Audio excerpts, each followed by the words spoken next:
Kota Semarang. 18 orang telah kami serahkan kepada Tuhan. Baptis di mana?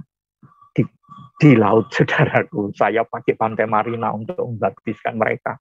Yang dari seberang, agama seberang, dari manapun, yang sudah kenal Yesus tetapi ingin dibaptis, saya pilih adalah di Pantai Marina. Saya tenggelamkan mereka. Aku baptiskan engkau di dalam nama Bapa, Putra, dan Roh. Haleluya. Amin. Tidak sesuai dengan apa yang diinginkannya, kalau boleh satu agama. Mami sakit. Saya bilang, aduh gimana? Saya hampir mundur, tetapi saya nekat karena saya sudah punya tujuan, yakni tujuan hidup saya. Lalu saya ambil keputusan menikah. Tapi Robert, kalau nanti papimu sampai tidak mau berangkat, bagaimana? Aku akan terus nih. Saya akan terus. Aku sudah ngurus surat-suratnya semua. Pernikahan di catatan sipil antara yang beragama Nasrani dengan beragama Muslim. Itu diperkenankan, saudaraku. Lalu kami ada perjanjian berdua. Saya dengan istri saya. Saya tetap di agama saya, dia tetap di agamanya. Oke, saya bilang gitu. Karena dia tidak tahu apa tujuan saya. Tidak ngerti di balik ini semua ada apa. Dan benar, saudaraku yang kekasih. Kita menikah, bulan Februari, kami ambil hari itu, hari Sabtu, kita menikah. Menikah di catatan sipil, dihadiri oleh sanak saudara. Walaupun saya kepala asuransi, saudara. 4 kota loh, saudara. Saya mau berikan contoh buat anak-anak muda yang saat ini melihat atau mendengar, ya. Karena Panin mengalami pada waktu itu adalah mau joint venture dengan Swiss, saudaraku. Kepala asuransi keliling. Tim audit ini pergi ke gudang, saudaraku, menyelidiki Daikin dan menyelidiki Alga Springbed. Apa yang terjadi? Saya tidak bisa makan, walaupun ada makanan, ada minum. Tapi saya tidak bisa minum. Kenapa, saudara? Takut, saudara. Waduh, habis ini saya. Habis ini gara-gara Alkitab. Habis ini saya gara-gara radio dan tape. Saya berdoa terus. Menunggu kedatangannya kabar dari sana. Setelah mereka pulang, saudaraku yang kekasih, mereka datang. Sampai di kantor kembali sekitar jam 4 lebih, saudara. Dia hanya bilang begini. Tim audit yang tadinya bilang, ini apa? Ya, Tuhan Yesus, terima kasih engkau. Haleluya, puji Tuhan, saudaraku yang terkasih dalam Tuhan. Masihkah kita mengeraskan hati dengan fakta-fakta yang terjadi? Atau masihkah saudara masih belum percaya dengan apa yang sebenarnya telah terjadi di negeri kita Indonesia ini? Saya tidak bicara soal politik, tapi saya bicara soal pekerjaan Tuhan, soal kuasa Tuhan Yesus yang terus bekerja. Bagaimana Tuhan melawat dan menjamah kota-kota di negeri kita. Kali ini dari datang kabar itu dari Semarang, dari Salatiga, dan dari 2 kota lainnya, di mana dengan jelas pesaksi ini telah memberitahu kita bahwa sungguh ada 18 orang yang ia baru saja bawa kepada Kristus, dibaptis, saudara-saudara. Mereka bukan dari agama Kristen, mereka dari non-Kristen. Itu pada waktu itu. Belum lagi setiap saat, setiap waktu ada saja, saudara-saudara, orang-orang yang datang dalam pelayanan mereka. Ini membuktikan bahwa sesungguhnya kuasa Tuhan itu tidak pernah terbatas oleh apapun. Tidak dapat disepelekan. Bahkan tidak dapat dihalangi oleh ancaman-ancaman, oleh kata-kata hinaan, hujatan, atau bahkan mereka secara sengaja menghina kekristenan di dalam media-media sosial secara terbuka. Tapi Tuhan kita Yesus Kristus, puji Tuhan ya, kita beri kemuliaan, Dia akan memberikan kepada kita kemenangan. Bagaimana kisah seorang pemimpin atau seorang kepala asuransi Bank Penin ya, dan dia juga menjadi direktur atau kepala-kepala di beberapa perusahaan di Jawa Tengah ini. Bagaimana ia datang kepada Yesus dan mengakui bahwa sesungguhnya kebenaran, keajaiban itu ada dalam Yesus Kristus. Sama-sama kita ikuti kesaksian berikut ini. Haleluya. Saya akan awali dengan Puji Tuhan, memperkenalkan diri saya. Nama saya Pastor Robert Mikael Masihoru Taturu. Mikael nama baptis ya saudara. Lalu saya ingin sebelum masuk kepada inti kesaksian saya yang akan memberkati kita semua, saya ingin memperkenalkan keluarga saya dahulu. Siapa sih Robert Mikael Masihoru Taturu ini? Robert Mikael Masihoru Taturu dilahirkan oleh seorang ibu, Wilhelmina Maria Sophia Hoste, adalah keturunan Belanda Cina Kalimantan. Ya, saya dilahirkan tahun 1955 yang lalu. Jadi sekarang saya genap berusia 67 tahun. Lalu saya memiliki seorang ayah yang luar biasa. Kalau saya ada ini oleh karena ayah saya yang luar biasa. Ayah saya yang telah memberikan teladan. Ia adalah seorang majelis di GPIB 25 tahun sebelum beliau meninggal pada tahun 2015. Dan beliau ini adalah seorang hamba Tuhan yang luar biasa. Saya katakan, saya menghormatin beliau. Saya hormat kepada ayah saya, karena ayah saya ini telah memberikan suri toladan yang baik bagi saya. Yakni ia memegang 5 radio, saudaraku. Kalau saya hanya 1 radio Suara Semarang saja, tapi ayah saya memegang 5 radio, yakni di Radio Iktus, di Radio Gajah Mada, di Radio Imelda, di Radio IBC, dan Radio Suara Semarang. Kesaksiannya adalah ayah saya ini sebelum stroke tahun 2005, saudaraku, ia mengajak saya ke radio, kamu tolong gantikan saya untuk siaran. Inilah awal saya, saudaraku, awal saya benar-benar memberanikan diri untuk menginjil lewat media, yakni Suara Semarang. Ibu saya juga seorang yang luar biasa, saudaraku, setianya kepada suami. Hidupnya yang pas-pasan, ya, istilah saya pas-pasan, saudaraku, mesti tangkap ini, saudara. Pas-pasan itu apa sih, saudara? Pas-pasan itu pas butuh, pas ono. Pas butuh, pas ada. Jadi kalau saudaraku sekarang ini membutuhkan segala sesuatu, ya, pas-pasan itu berarti kalau saya pas butuh, nanti Tuhan sediakan mengadakannya.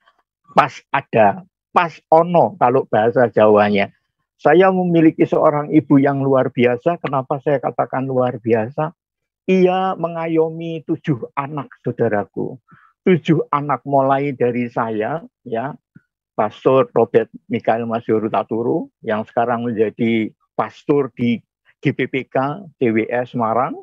Lalu saya memiliki 1 adik yang bernamanya Antoni Masihoru, dia adalah majelis di GPIB Immanuel. Lalu adik saya yang kemudian Meiske. Lalu ada adik saya yang bernama Jeffrey, dia di GPDI Pucang Gading. Lalu ada adik saya yang bernama Pendeta Henry Masihoru, yakni di Betani Rema di Budak Payung. Lalu ada adik saya yang bernama Mahda, dan yang terakhir PDP Richard Masihoru sebagai hamba Tuhan di Crown Palace bersama Bapak Santoso, Pendeta Santoso. Jadi dari 7 bersaudara, 3 jadi hamba Tuhan, saudaraku. Jadi inilah teladan yang bisa diberikan oleh Allah saya kepada anak-anaknya untuk melayani. Dan begitu pula sekarang saya, karena meneladani ayah saya, makanya saya memberikan teladan itu kepada anak-anak saya. Saudaraku, saya akan awali kesaksian saya ini. Kalau boleh dikatakan, mungkin saya ini dianggap anak yang nakal, saudaraku. Kenapa? Saya dilahirkan sampai usia 18 tahun berada di GPIB Immanuel, di bawah pendeta Hatu, di bawah pendeta Daada. Lalu kami hijrah, jadi saudaraku, inilah kenakalan saya akuin kenakalan saya hijrah, pindah, karena pindah tempat lokasi pekerjaan saya di Purwokerto, saya berada di bawah pendeta Tumbel, saudara, Philip Tumbel, yakni di GPDI. Pindah dari GPDI, saya pergi ke Magelang, pindah lagi gereja, saudaraku yang kekasih. Di GPDI Purwokerto saya melayani selama 2 tahun di sana, lalu saya pergi ke Magelang, lalu kembali ke Semarang, ditangkap oleh pendeta Heri Purnomo, yakni di GPDI Bogor Kencono. Nah, saudaraku, melihat saya pindah-pindah ini, banyak orang selalu bilang begini, kok Pak Robert ini kerjaannya pindah satu gereja ke gereja yang lain. Bahkan pernah saya ke GJKI hanya 6 bulan, terus ke GKJ di Salatiga, dan juga pernah juga di GPPK, sekarang ini di GPPK, saudaraku yang kekasih. Orang melihat saya berpindah-pindah, langsung mereka mengeluarkan statementnya yang nggak enak di telinga, yakni pendeta Robert adalah pendeta keluaran, pendeta Robert adalah pendeta jalan-jalan, pendeta Robert adalah pendeta itu jadi-jadian. Saya terima dan saya dengan senang hati, silahkan dia mau memberikan statement yang demikian. Tapi saya percaya orang yang membuat statement-statement seperti itu merasa dirinya adalah orang yang paling benar. Saya berharap jangan pernah kita merasa paling wah, paling tinggi, paling hebat, paling ini. Ingat saudaraku, penginjil yang benar, penginjil yang baik, ternyata ketika ketemu Yesus, pelacur yang suaminya 5 itu, saudara, dia bisa menginjil kepada teman-temannya di Samaria, walaupun latar belakangnya adalah buruk. Saya percaya latar belakang saudara kayak apapun, kalau Tuhan sudah jamah, saudaraku, pasti engkau jadi hamba Tuhan. Saya jadi hamba Tuhan bukan kemauan saya sendiri, saudaraku, tetapi karena dikejar oleh Tuhan. Nah, marilah pada malam hari ini, tadi saya sudah ceritakan bagaimana saya ada di gereja, berpindah-pindah gereja, saya mengakuin itu adalah kesalahan saya. Pada kesempatan ini saya pula juga mohon maaf kepada pendeta Hatu, mohon maaf kepada pendeta Heri Purnomo, mohon maaf kepada pendeta Joni Iskandar, mohon maaf kepada pendeta Nonot, mohon maaf kepada pendeta Daniel. Semuanya hamba-hamba Tuhan itu adalah sahabat-sahabat saya yang mendidik dan membina saya. Kalau saya sampai bisa sekarang ini berbicara di Tuhan kita lebih erat lagi. Saudaraku, kejadian awalnya kesaksian inti saya adalah ketika saya dilahirkan di Ong Yong Sun, saudaraku, yakni sekarang Rumah Sakit Bunda, ya, itu saya dikabarkan, ya, setelah melihat fisik saya, setelah melihat ini, dokter berkesimpulan saya tidak akan memiliki anak. Dan ketika itu yang menungguin saya dilahirkan adalah Tante Vin, yang sekarang Tante Vin dan Om Wim itu ada di negeri Belanda, di Utrecht. Mereka bilang sama mami saya, Min, anakmu Kenneth Devon Kendron, jadi tidak akan bisa memiliki anak. Kalau begitu, apakah tidak lebih baik anakmu itu saya angkat? Karena anak saya itu ada 2 perempuan semua. Tante Vin bilang begitu, yakni Tineke and Nancy. Begitu anak ini saya diminta, ibu saya tidak memperkenankannya.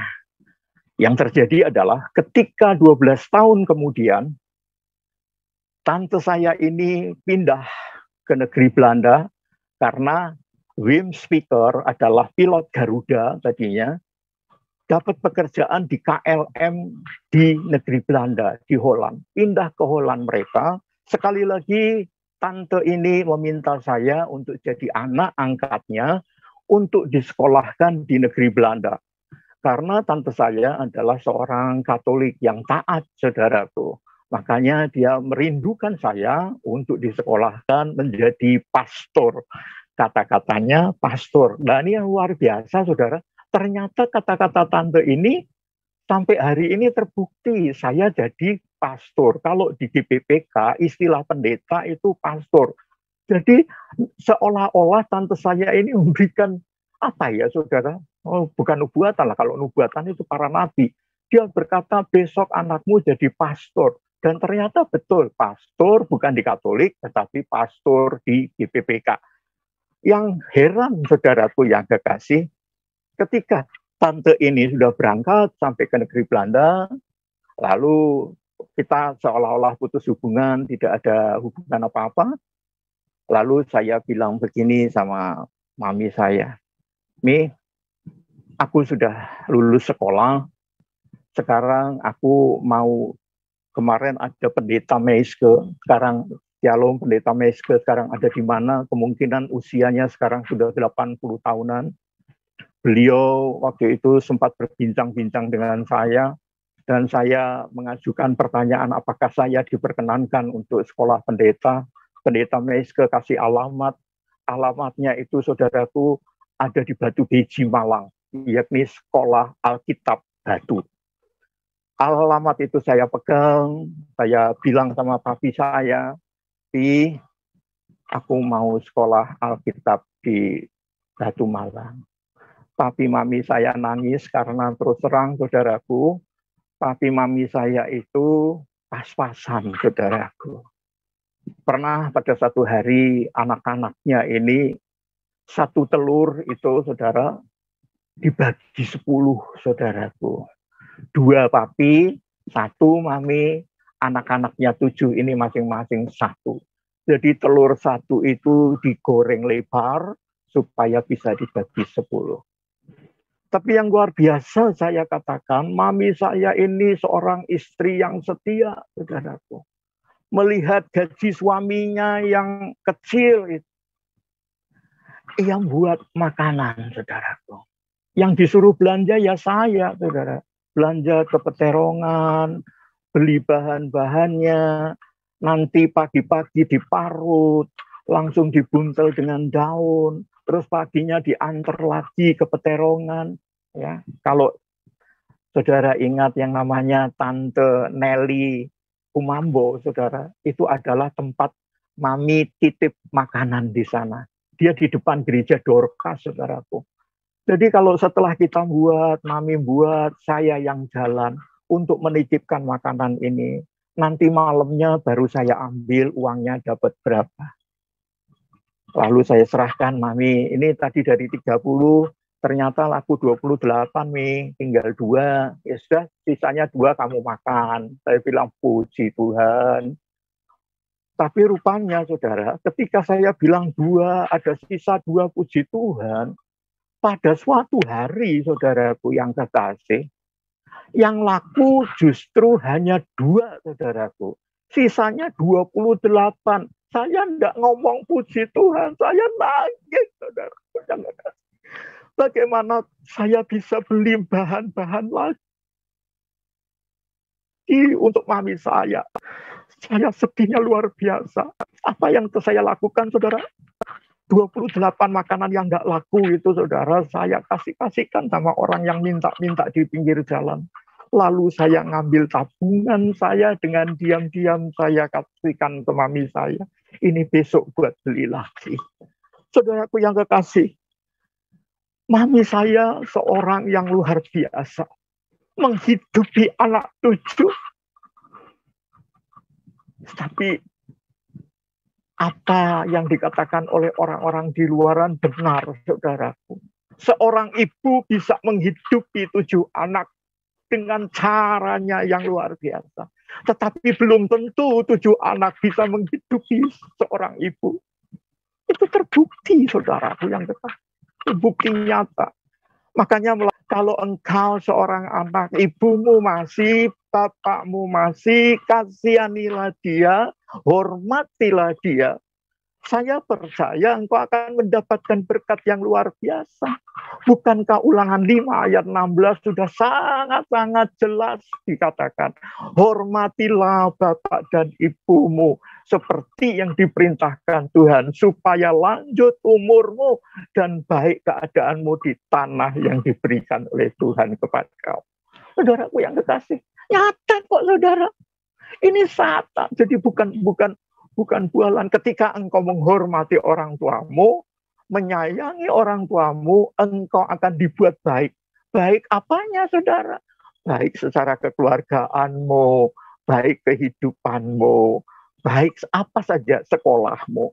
Mari, bagi saudaraku yang sekarang masih memiliki ibu, sayangilah dia, cintailah dia. Pernah pada satu waktu juga, saudaraku yang kekasih, makanan tidak ada di rumah. Ya, makanan hampir bersih, saudaraku. Kalau orang Jawa bilang ceting itu ya, saudara, itu tempat makan, tempat nasi itu sudah diambil semua oleh anak-anaknya yang 7 itu. Tibalah mami saya pergi ke belakang. Mami pura-pura tidak melihat anak-anaknya pada makan, pada ngambil.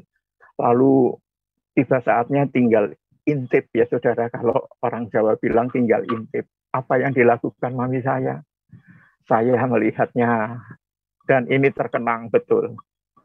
Mami ambil air panas, itu yang namanya intip itu dia kasih air panas, dikasih garam, dia makan pelan-pelan. Saya amati dari jauh, luar biasa engkau mami, dahsyat engkau mami. Mami kemarin dipanggil pulang baru aja, ini nanti sebentar 1 tahunnya persis, tanggal 9 Juni 2021, panggil Tuhan. Dan mereka berdua, walaupun punya rumah, tetapi memilih bersama saya di rumah di Telogosari ini. Terima kasih Mami Papi, engkau adalah inspirasiku yang luar biasa. Engkau telah mendidikku secara benar. Cuma memang benar, anakmu ini nakal. Kenakalannya itu tampak lebih jelas lagi ketika saya dikatakan oleh dokter tidak bisa punya anak, saudaraku. Ini yang membuat saya lebih nakal lagi, saudara. Apa yang saya lakukan, saudara? Saya memiliki 2 calon. Ya, satunya orang Jawa, satunya orang Cina, saudaraku. 2 kekasih ini. Mami dua-duanya tahu. Mami menyayangi mereka berdua. Tetapi ketika saya sudah mendapatkan pekerjaannya di Panin Putra, Panin Life Insurance, saudaraku, saya diangkat pada bulan 2. Saya 76 masuk di Panin. Tahun 78 bulan 2 saya diangkat menjadi koordinator Pramujasa. Ketika saya diangkat menjadi koordinator Pramujasa, bulan Maret saya masih ingat tanggalnya 9 juga, saudara, 9 Maret saya menghadap Mami, Mi, aku mau nikah, Mi. Kamu apa enggak ingat? Tante Vin sudah bilang apa? Dokter bilang apa? Kan kamu enggak bisa punya keturunan. Saya bilang sama Mami, iya benar nih. Aku diperkirakan enggak bisa punya keturunan. Lalu ketika kemarin aku usia 18, aku mau sekolah Alkitab, tapi Mami enggak memperkenankan. Jadi terus terang aku ini bingung nih. Aku mau berjalan yang apa? Mau ngambil jalan apa aku ini? Mami tidak bisa ngomong apa-apa, cuma menangis. Baik begini, Mi. Untuk kali ini, bukan Mami yang menentukan tentang jalanku, tetapi aku ingin menentukan jalanku sendiri. Wow, ini jelas-jelas saya bilang, Tuhan ampuni aku. Ketika itu saya perkatakan seperti itu, aku ingin jalanku sendiri. Lalu saudara, apa yang saya lakukan? Saya ingin menikah, Mi. Mami katakan, dengan siapa? Mami kira dengan yang Tionghoa, yang agamanya sama-sama Nasrani. Saya katakan, enggak, Mi. Saya akan menikah dengan seseorang dari Salatiga. Namanya Titik Soekarti. dia anaknya baik, dia menyintai aku, dia mengasihi aku. Langsung mami bilang, itu semalaman suntuk itu membicarakan tentang akan menikahnya saya. Apa papimu nanti tidak marah besar? Papimu itu majelis, papimu itu dihormati banyak orang. Jangan bikin sakit hati papimu. Saya bilang, enggak nih, aku tetap harus ambil pilihan ini. Aku mau menikah dengan ini. Tetapi ada apa dengan menikah ini? Ini masih saya rahasiakan sampai hari ini 44 tahun baru saya bongkar malam hari ini. Ada apa? Why? Kenapa mau menikah dengan yang bukan seagama? Rahasia itu saya tutup. Bahkan istri saya, anak saya, tidak ada seorang pun yang tahu. Kecuali malam hari ini saya bongkar semuanya. Karena saya tahu bahwa keterbukaan adalah awal dari pemulihan. Saya ingin dipulihkan, saudara. Ada sesuatu yang mengganjal karena saya belum terbuka sama sekali. Saya belum open semuanya. Masih ada yang saya sembunyikan. Nah, saudaraku yang kekasih.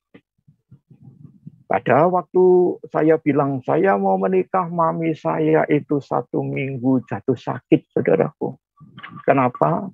Tidak sesuai dengan apa yang diinginkannya, kalau boleh satu agama. Mami sakit. Saya bilang, aduh gimana?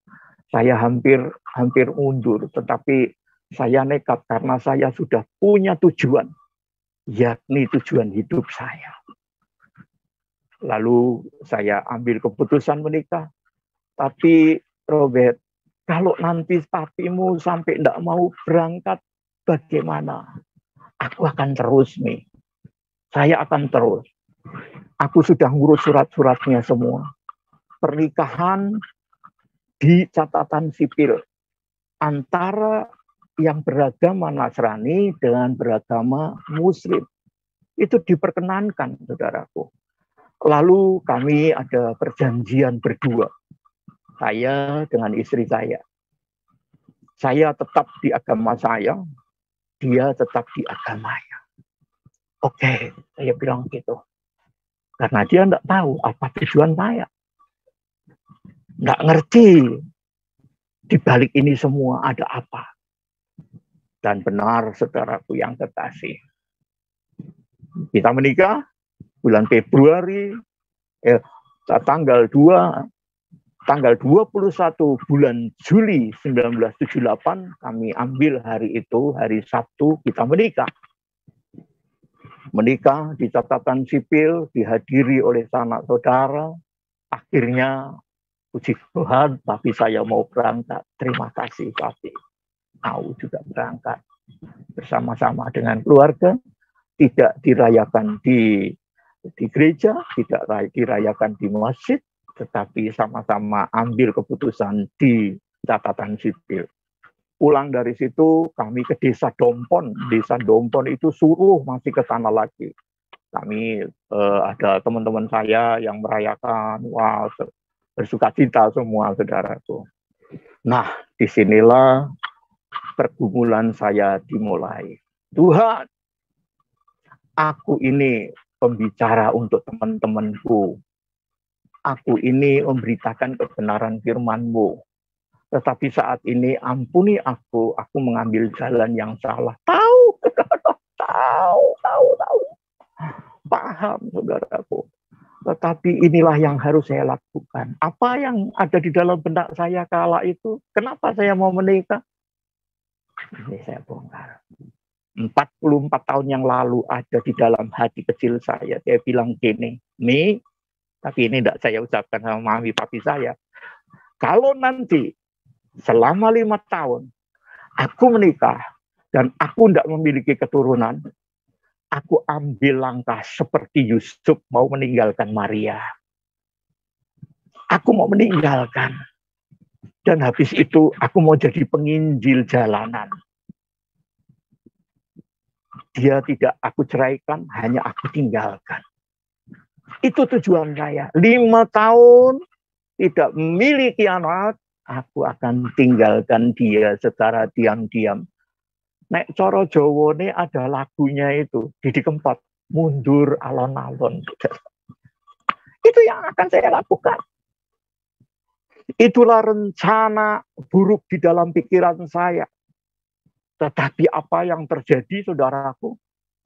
Rancanganmu, rancanganku, kata Tuhan, ya, di dalam Yesaya 55 ayat yang ke-8, sungguh-sungguh sangat jelas dikatakan, sebab rancanganku bukanlah rancanganmu, jalanmu bukanlah jalanku.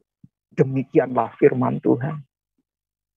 Karena saya pemberita firman Tuhan di dalam di Suara Semarang, saya suka menggunakan bahasa Jawa, saudaraku. Dalam bahasa Jawanya lebih pas lagi, saudara. Di sana dikatakan, pandikane pangeran, rancanganku ora koyo rancanganmu. Lan caraku beda karo caramu. Jelas beda, saudaraku, antara caranya Allah dengan caramu, Robert. Berbeda. Nah, untuk itulah, saudaraku, malam hari ini saya bongkar. Kamu boleh punya rencana yang buruk. Tetapi selama Tuhan mengejarmu untuk menjadi hamba Tuhan, engkau tetap ada di dalam genggamannya. Rupa-rupanya tujuan saya 5 tahun mau meninggalkan dia kalau dia tidak bisa memiliki keturunan, walaupun itu sebetulnya saya yang salah karena sayalah yang tidak bisa memberikan keturunan, tetapi saya mau meninggalkan dia. Tetapi ternyata Tuhan tidak mau. Apa yang terjadi, saudaraku yang kekasih? Begitu tahun 78 saya menikah, tahun 79 bulan 5, istri saya bilang, Pak, kok aku stop ya, nggak mens. Wow, saya bilang puji Tuhan, berita yang luar biasa. Lalu untuk memastikan kami pergi, karena dulu belum ada tes pakai apa-apa, itu belum ada, saudara harus pergi ke rumah sakit, saudara. Pergi ke rumah sakit, dan ternyata benar, dinyatakan positif. Puji Tuhan. Tetapi saudara, iblis tidak tinggal diam, saudaraku. Dia mendengungkan di telinga saya. Walaupun ini tidak saya ucapkan kepada istri saya, tidak saya ucapkan kepada papi mami saya, cuma ini menjadi beban pikiran di dalam pikiran saya maupun di dalam hati saya. Yakni, kamu jangan seneng dulu. Mungkin itu bukan anakmu.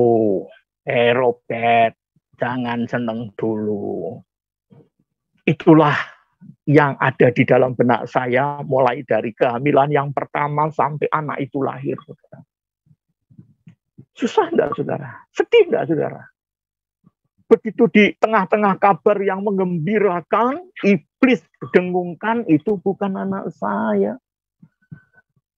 Tetapi saudaraku, mami saya bilang, nanti ya Ti, kalau mau melahirkan di Semarang aja, di sini ada rumah sakit bersalin Anissa, baik kok di situ, mami kenal semua bidannya. Nah, lalu kami setuju, 3 bulan sebelum mau melahirkan, kami ada di Jalan Petek, dan benar, begitu dia mulai kontraksi, kami antar ke bidan Anissa, saya dengan ibu saya, mami saya, kita ke bidan Anissa. Nah, disitulah mujizat terjadi. Apa yang terjadi, saudaraku? Ketika anak itu dilahirkan, saudaraku, dan setelah ini darahnya dibersihkan, selaputnya dibersihkan, semuanya bersih, anak itu diberikan kepada saya selaku papanya, saudara. Saya melihat, dahsyat Engkau Tuhan, Engkau luar biasa. Dahsyat luar biasa. Kenapa, saudaraku? Saudara lihat, ini di tangan kanan dan kiri saya ada kutil, saudara. Dan anak saya itu menggapai tangan kanannya dikeluarkan, saudara. Waktu itu memang harusnya digedong, tapi tangannya keluar, saudaraku. Dia menampakkan tuh tangan kanannya yang ada persis saya. Tuhan, ampuni saya, ampuni saya. Aku telah berdosa kepadamu. Engkau membuat mujizat yang luar biasa padaku. Ampuni aku, ampuni aku, ampuni aku. Tapi saya enggak bilang pada istri ampuni aku. Enggak, karena saya enggak menuduh kepada dia. Cuma ada di dalam batin saya sendiri. Yang sakitnya saya sendiri. Itu 44 tahun yang lalu. Saya senang, saya bangga. Aku memiliki anak. Dan ternyata ini.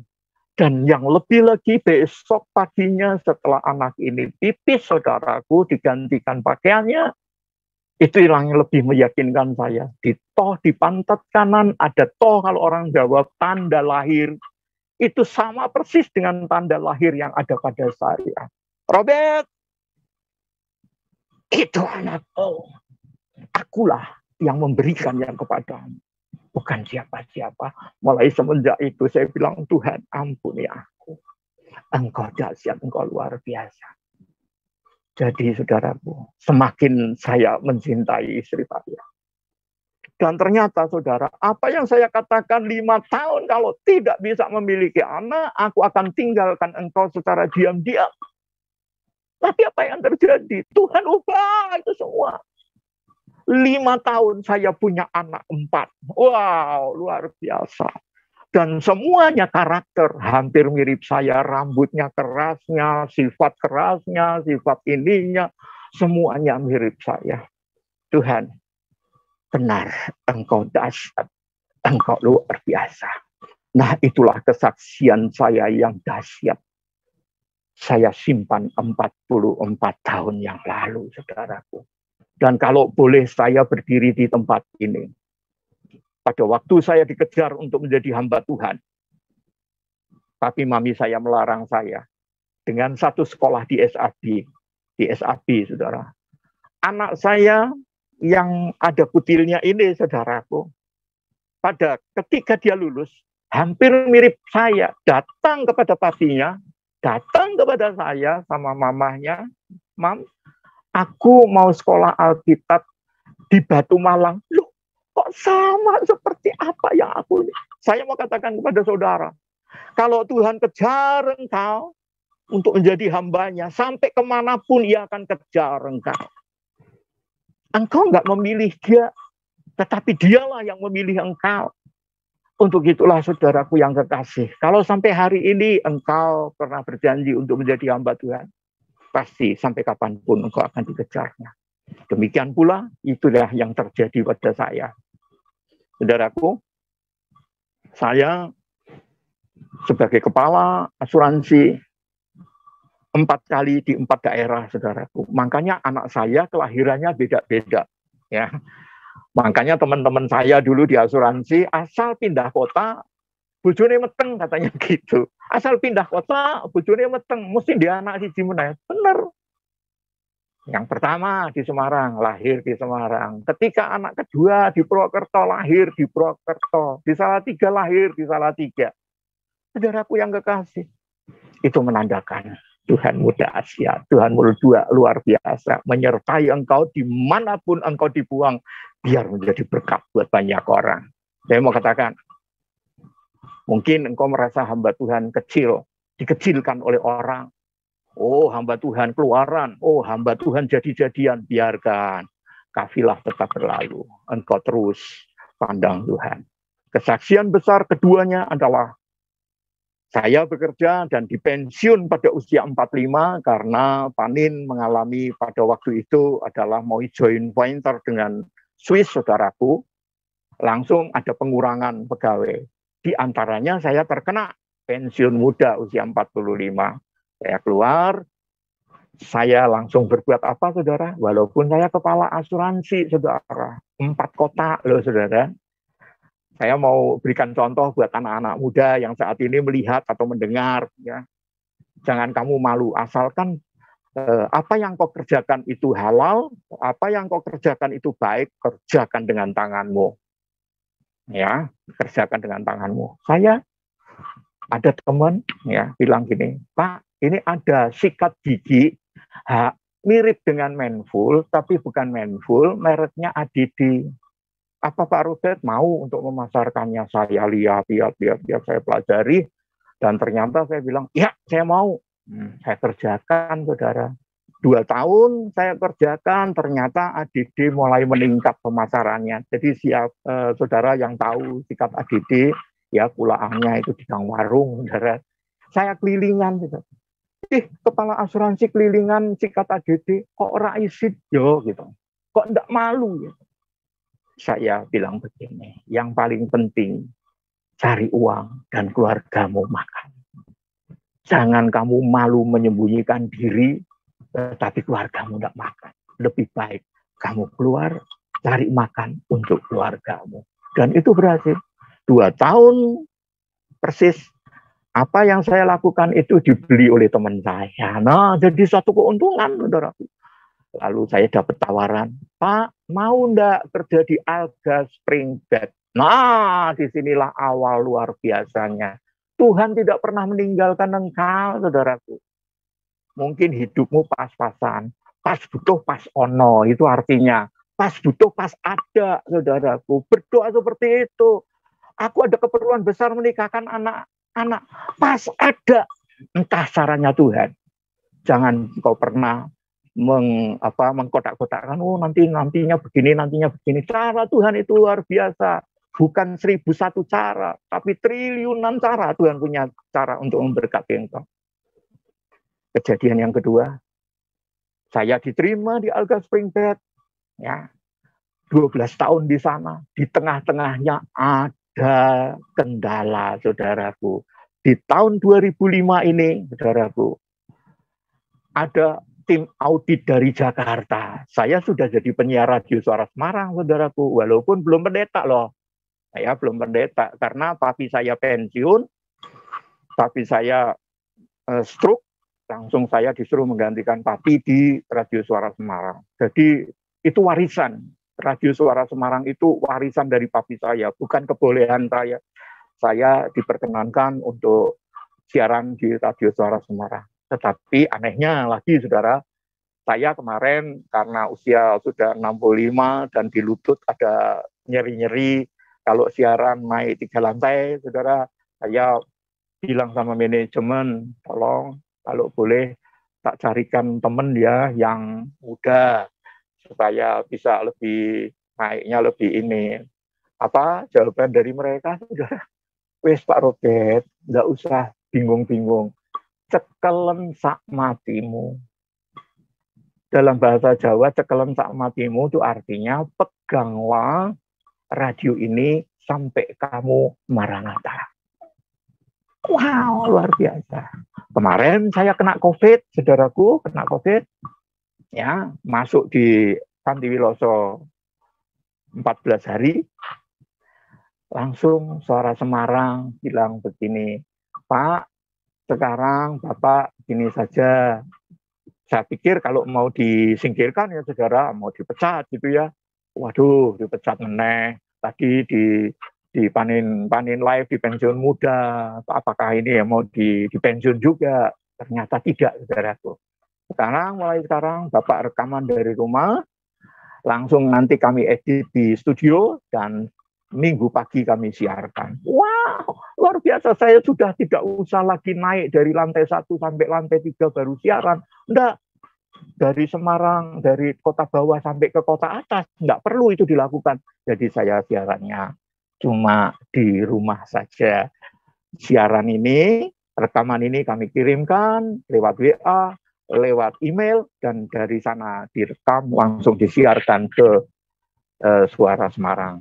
Saudaraku yang kekasih, itulah dahsyatnya Tuhan.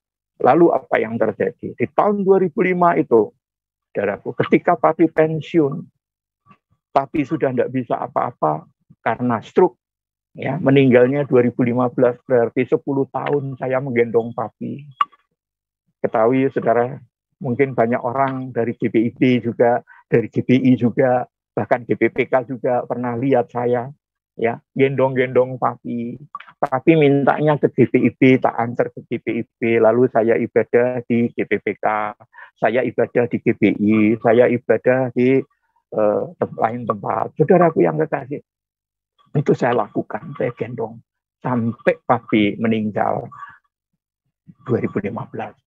Nah, saudaraku, yang saya ingin saksikan adalah papi ini ketika meninggal, ya, tidak ditemenin siapa-siapa, saudaraku. Di tempat tidurnya sendiri, karena mami pergi ke belakang, saya pas juga ada urusan dengan istri. Dia sendiri. Tapi pagi harinya, jam 4 sebelum saya berangkat doa pagi, papi manggil, aku tolong didoakan. Baik, saya sebelum berangkat doa pagi bersama istri, kami telah doakan. Doakan ya biasa, Tuhan, kalau Engkau berkenan, Engkau boleh memulihkan papi kami, sehingga papi kami boleh menungguin cucu-cucunya. Terima kasih Tuhan, apa yang dirasakan di kakinya, Engkau pulihkan dalam nama Yesus, kami berdoa dan mengucap syukur. Haleluya, amin. Udah, berangkat. Begitu pulang jam 8 pagi, saya sudah dikabarin, Pak Robert, papi ini kesah.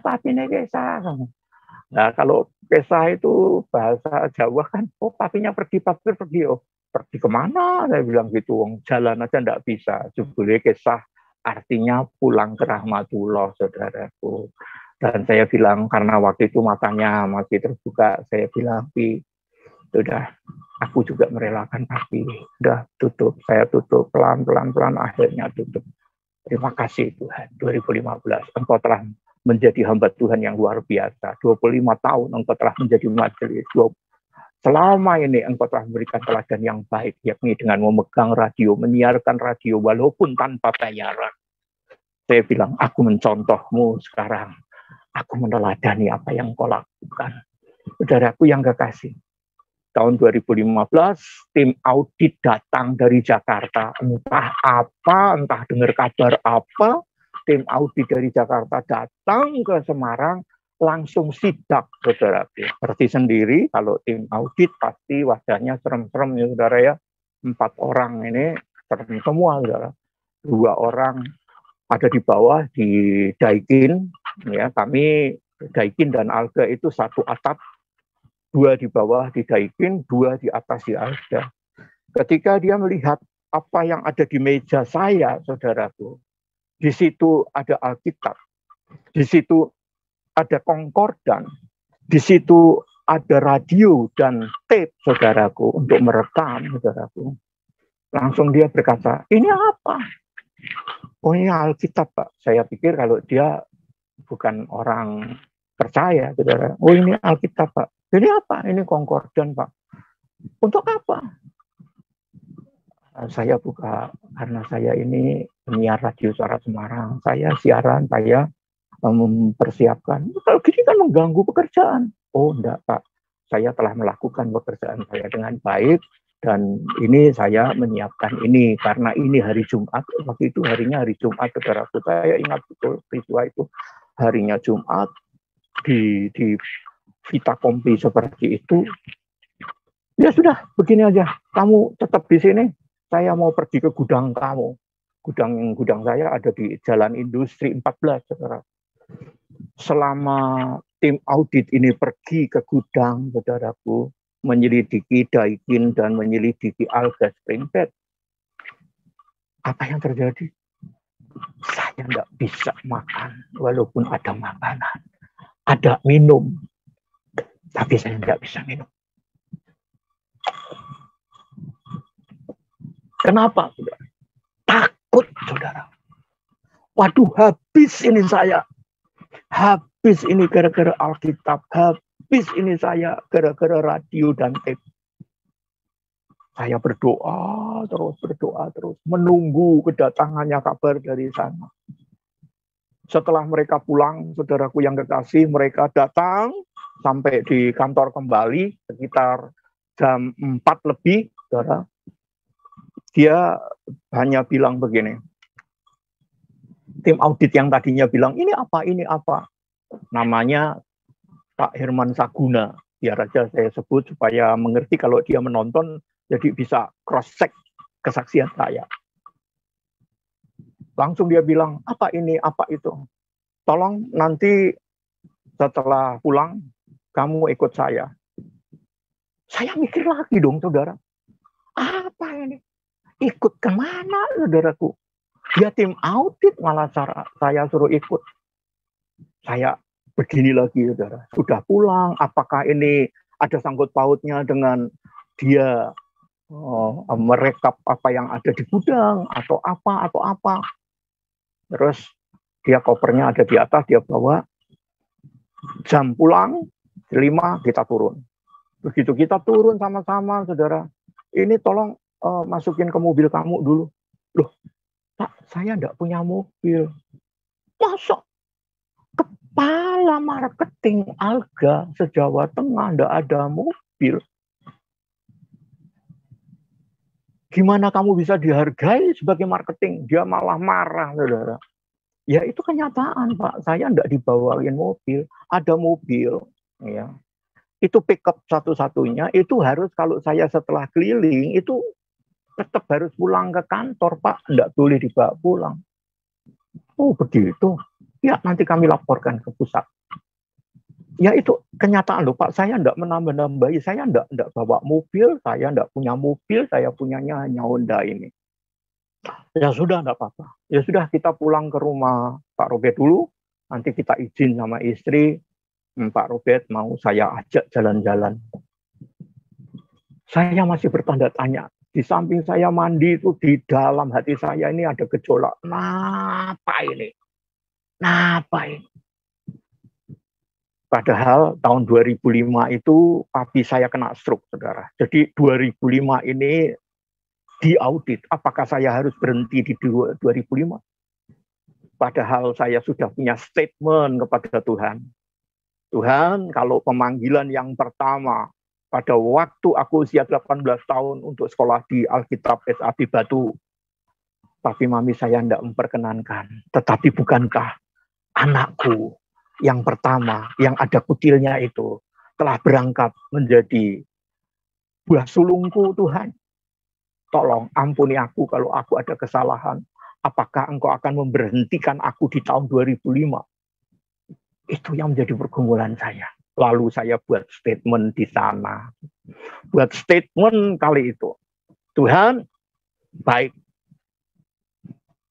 Kalau ada orang panggil aku pendeta, sebagai tanda aku, ini panggilanmu adalah aku mohon kepadamu ada orang yang memanggil aku sebanyak 7 kali Bapak Pendeta, Bapak Pendeta, Bapak Pendeta, 7 kali walaupun belum kenal. Lalu yang kedua, ada gereja, 3 gereja yang memanggil saya untuk khotbah di gerejanya. Bukankah ini suatu hal yang sulit? Saya buat begitu supaya apa?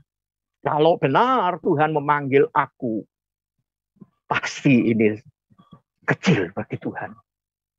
Dan ternyata, saudara, ketika yang namanya Bapak Herman Taguna ini, ke arah mana ini Pak? Saya beli helm loh, saudara. Beli helm di sebelah, harganya 60.000. Masih ingat semua, saudaraku. 60.000, saudara. Tak beliin helm biasa, saudara. Dipakai. Ya Pak, Bapak tetap mau bonceng saya? Ya, udah, enggak apa-apa. Tasnya kan besar, saudara, ditaruh di antara saya sama untuk saya bawa JLK, saya JLK 100 saya naik. Ke arah mana Pak? Bandungan. Wow, Bandungan. Langsung udah sampai di daerah Bandungan. Pokoknya kamu ikut aja apa yang saya katakan. Ya saya manut tuh, saudara, wong dia tim audit saya kok. Padahal hati saya seperti ini. Sampai di tempat, saudaraku, apa yang terjadi? Orang yang punya rumah, itu semuanya pakai udeng begini, saudara. Yang wanita-wanita loh ya. Saya pikir, apa ini? Gitu. Ternyata itu komsel, saudaraku. Karena di Bandungan itu hawanya dingin, maka mereka pakai slayer itu untuk penutup telinga. Saya kasih tahu, saudara, kalau engkau kedinginan, saudara, tutuplah telingamu. Itu. Jadi supaya untuk mengatasi rasa dingin. Tetapi kalau engkau kedinginan, telingamu terbuka, engkau akan semakin dingin. Ini rahasia, saudara. Saya temukan banyak orang yang bilang, kalau kamu kedinginan, tutup itu sampai di telingamu, maka kedinginannya akan berkurang. Ternyata benar, saudaraku. Makanya saya pesan kepadanya. Lalu, saudaraku, apa yang terjadi? Ibu yang punya rumah itu bilang begini, saudaraku. Makanya saya bilang, Tuhan itu dahsyat. Mari Bapak Pendeta silahkan masuk. Wow, apa ini? Kenapa saya disebut pendeta? Dia belum kenal saya. Tuhan, luar biasa Engkau. Kalau ini berlanjut, saya percaya aku tidak akan menghindar lagi untuk menjadi hamba-Mu yang menginjil kemana-mana. Aku siap, Tuhan. Benar, setelah dipersilahkan duduk, terus puji-pujian dimulai, tepuk tangan semua saudaraku yang kekasih. Lalu ada kesaksiannya aja 3 orang, saudaraku. Sudah selesai kesaksian, diserahkan kepada hambanya. Langsung hambanya yang ditunjuk itu ternyata yang tim audit saya, Bapak Herman Saguna ini. Bapak Herman Saguna langsung bilang, terima kasih waktu yang telah disediakan buat saya. Nanti kebenaran firman Tuhan akan diberitakan oleh pendeta Robert dari Semarang. Wow, 2 kali saudara, padahal dia belum kenal kalau saya ini bukan pendeta, saudara. Belum pendeta, saudara. Apa yang terjadi, saudara? 2 kali sudah.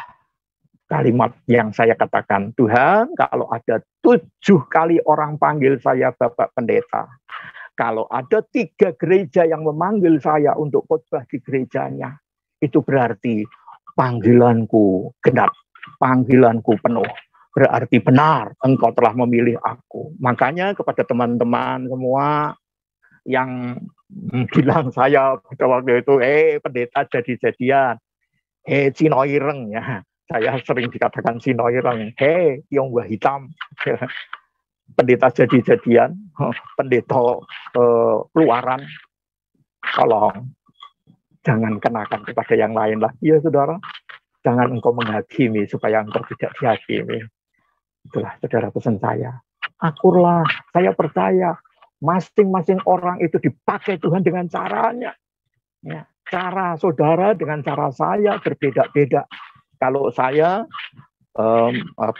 berkhotbah dengan ditambah bahasa Jawa. Lalu kalau saya khotbah diiringi dengan sulap, bermain sulap. Lalu kalau saya penginjilan, saya ini pengayom daripada LGBT, saudara. Kota Semarang. Gay, lesbi, and new. Ya. Itu ada di bawah saya. 18 orang telah kami serahkan kepada Tuhan. Baptis di mana? Di laut, saudaraku. Saya pakai Pantai Marina untuk membaptiskan mereka. Dan sampai hari ini asal ada orang yang dari seberang, agama seberang, dari manapun, yang sudah kenal Yesus tetapi ingin dibaptis, saya pilih adalah di Pantai Marina. Saya tenggelamkan mereka. Aku baptiskan engkau di dalam nama Bapa, Putra, dan Roh. Haleluya. Amin. Bangun menjadi manusia baru. Amin, saudara. Saudaraku yang kekasih. Dengan bermain sulap. Tapi apa yang terjadi, saudara? Ketika pendeta saya selesai berkhotbah, saudaraku, waktunya saya serahkan kepada gembala setempat kan. Ya, kan tidak etis kalau semuanya diborong kita, gitu ya. Kita serahkan, waktu selanjutnya saya serahkan pada hambanya. Bapak Pendeta Budi, begitu. Langsung Bapak Pendeta Budi, mari kita berdoa. Dalam doanya apa, saudara? Disebut 2 kali nama saya. Tuhan Yesus, terima kasih Engkau telah kirimkan Pendeta Robert untuk memberkati kami semua. Berkati Pendeta Robert bersama keluarganya. Sudah 2, saudara. 5, sudah. Selesai dari itu, ketua komselnya gantian. Dia bilang gini, terima kasih sekali Bapak Pendeta Robert yang sudah turun sampai di desa kami, ya pakai bahasa Jawa dicampur begitu, saudara. Matur suwun sanget gitu. Mugi-mugi mboten kapok dugi ingkang dumugi desa mriki katanya gitu. Aduh, saya bilang dipanggil pendeta 7 kali genap. Dan setelah kita pulang makan, ya ada makanan kecil, minuman, keluar, Bapak Pendeta Budi ngerangkul saya.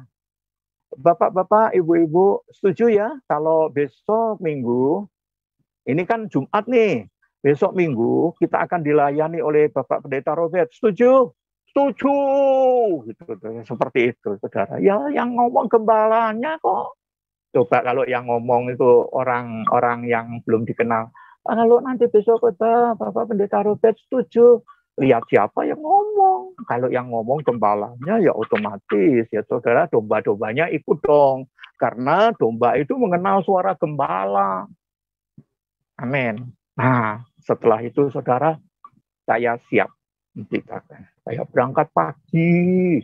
Karena di sana ibadahnya jam 8, saya jam 7. Sudah ada di depan, ternyata Pak Pendeta Budi itu masih nyapu gitu. Nggak punya tim bersih-bersih, semuanya ditangani sendiri. Ya memang gereja kecil ya saudara, disapu sendiri. Istrinya saya yang lihat mengelap-elap di dalam. Dia bilang, wow, ini gembala super saudara. Semuanya dikerjakan sendiri. Dan mulai semenjak itu saudaraku yang kekasih, saya baktikan diri saya kepada Tuhan. Dan benar, tahun 2006, bulan 2, oleh GBI Lantera, yakni Bapak Pendeta Joni, saya hormat, walaupun Bapak Pendeta Joni sekarang sudah almarhum, kepada stafnya yang ada di Lantera, mereka lah yang menjadikan saya pendeta pembantu bulan 2. 5 tahun kemudian, 2011, saya diangkat menjadi pendeta muda di gereja itu. Akhirnya mengikuti sidang MT sampai di pusat. Terpujilah Tuhan, itu semua oleh karena Tuhan. Pesan saya kepada setiap kita, siapapun saudara, kalau engkau sudah dipanggil, jangan pernah menghindar deh. Pasti kok engkau ditangkap juga oleh Tuhan. Boleh kamu punya rancangan yang bagus-bagus, tetapi yang terjadi adalah rancangan Tuhan. Sebagai ayat penentu kita pada malam hari ini adalah ingat bahwa Yesaya 55 ayat yang ke-8 itu benar dan amin. Sebab rancanganku, rancangan Tuhan bukanlah rancanganmu. Amin. Bukan rancanganmu. Ya, dan jalanmu bukanlah jalanku. Demikianlah firman Tuhan. Bahasa Jawanya lebih jelas lagi, di sana dikatakan pangandikane pangeran, rancanganku ora kaya rancanganmu, lan caraku beda karo caramu. Beda karo caramu. Caranya Tuhan beda. Caranya Tuhan beda dengan cara kita. Mungkin kita membuat sesuatu yang jelek-jelek seperti saya tadi. Kalau 5 tahun tidak memiliki anak, aku akan tinggalkan engkau secara diam-diam. Dan aku akan menjadi penginjil jalanan. Tapi apa yang terjadi? Tuhan itu sayang. Tuhan itu mengasihi aku. Sehingga apa yang terjadi? Anak yang pertama diberikan tanda. Nih, betul-betul anakmu. Engkau bisa memiliki anak. Itu bukan oleh kuat dan gagahmu.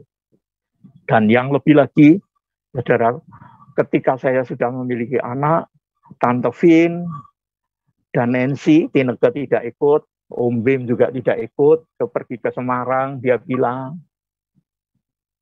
Bet, apakah benar itu anakmu? Saya jawab, ya Tante, dengan yakin, ini anak pemberian Allah, anak saya. Ini contohnya Tante, tak kasih tahu Tante Vin sama Nancy waktu itu, lihat, ya ampun ya Tuhan, luar biasa dia. Dan Tante, ya, saya akan terus menginjil seperti ketika waktu itu saya tetap akan menginjil. Saudaraku yang kekasih, itulah kesaksian saya. Kiranya kesaksian saya ini akan menjadi berkat buat kita semua. Haleluya. Haleluya. Amin. Puji Tuhan, Tuhan memberkati saudara, bagikan terus tayangan-tayangan kami kepada sekalian banyak orang, supaya mereka juga diberkati oleh Tuhan. Tuhan kiranya menyertai dan memberkati Bapak Ibu di mana saja berada. Haleluya, puji Tuhan. Amin.